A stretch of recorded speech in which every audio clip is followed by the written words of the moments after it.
Good morning friends. ఈరోజు మంచి topic మాట్లాడుకుందాం. మనం మంచి డాక్టర్ అంటే ఎవరు, సొసైటీలో ఎవరిని మంచి డాక్టర్ అంటారు? అసలే మంచి డాక్టర్లకు మార్కెట్లో భలే డిమాండ్ ఉండదు. కాకపోతే ఆ మంచి డాక్టర్ ఎవడు అనేది కన్ఫ్యూజన్. అది ఈరోజు తేల్చేద్దాం. మనం టెస్టులు రాస్తే మంచోడా, రాయకపోతే మంచోడా, మాత్రలు ఎక్కువ రాస్తే మంచోడా, రాయకపోతే మంచోడా, సర్జరీ చేస్తే మంచోడా, చేయకూడదు అని చెప్తే మంచోడా, ఇట్లాంటి కన్ఫ్యూజన్లు ఉంటాయన్నమాట.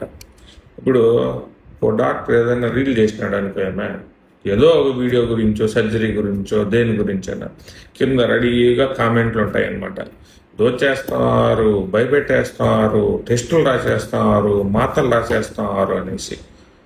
లాస్ట్లో చివరిలో ఒక పెద్ద మనిషి కామెంట్ వేస్తాడు, అప్పట్లో డాక్టర్లు నాడి పట్టుకొని వైద్యం చేసేటోళ్ళు అనేసి. నిజమే సార్, చేసేటోళ్ళు. ఎందుకంటే అప్పుడు జబ్బులు తక్కువ ఉన్నాయి, కనుక్కునేది భలే ఈజీగా ఉండేది. నాడి పట్టుకుంటే మొహం చూసి కూడా రోగం ఏందో చెప్పేటోళ్ళు. ఇప్పుడు అట్ట కాదే, CT scan, MRI, PET scan మిషన్లో ఈ పక్క నుంచి ఆ పక్క వరకు 40 సార్లు తిప్పినా కూడా లోపల ఉండే జబ్బు బయటపడడం లేదు. ఎప్పుడో లేట్ స్టేజ్లోనే కనుక్కోవాల్సి వస్తుంది డాక్టర్లు కూడా. దాన్ని బట్టి వైద్యం చేయాల్సి వస్తుంది. అది సమస్య అంతా. అందుకోసం అన్ని పరీక్షలు చేయాల్సి వస్తుంది. అప్పట్లో జబ్బులు లేక తక్కువ, ఇప్పుడు చాలా ఎక్కువ. అందుకే పరీక్షలు కూడా పెరిగినాయి. అది కూడా పర్మిషన్ తీసుకొనే చేస్తున్నారు డాక్టర్లు అంతా పరీక్షలు. ఊరికి అయితే చేయట్లేదు. పేషెంట్లు కూడా ఎవరు ఊరికి డబ్బులు ఇచ్చేయరు. చాలా క్వశ్చన్లు వేస్తారు. క్వశ్చన్లు వేసి వాటికి ఆన్సర్ చెప్తేనే వాళ్ళు చేసుకుంటారు కూడా. మంచి డాక్టర్ అంటే ఎవరంటే ఇట్టా మాటలు చెప్పాలన్నమాట. ఏందవి? షుగర్, ఇన్సులిన్ మాత్రలు అవసరమే లేదు, ఇట్టే తగ్గిపోతుంది. బీపీకి మాత్రల ఎవడో చెప్పిందే, అవసరమే లేదు. క్షణంలో కొవ్వు కరిగిస్తామని చెప్పాలా. చిటికేస్తే క్యాన్సర్ మాయమైపోతుందని చెప్పాలా. సరేనా?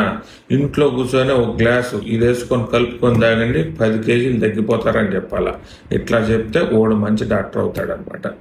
ఇంకా సింపుల్గా 3 ముక్కల్లో చెప్పాలంటే, టెస్ట్లే రాయకూడదు, మాత్రలే మింగమని చెప్పకూడదు, బిల్లు అస్సలే వేయకూడదు అనమాట. అది చాలా ఇంపార్టెంట్. ఓడు మంచి డాక్టర్. ఇప్పుడు కూడా దీని కింద మనకు కామెంట్లు దండిగానే వస్తాయి. మనం అవన్నీ పాజిటివ్గా తీసుకోవాలన్నమాట. అప్పుడే మనం మంచి డాక్టర్ అవుతాం.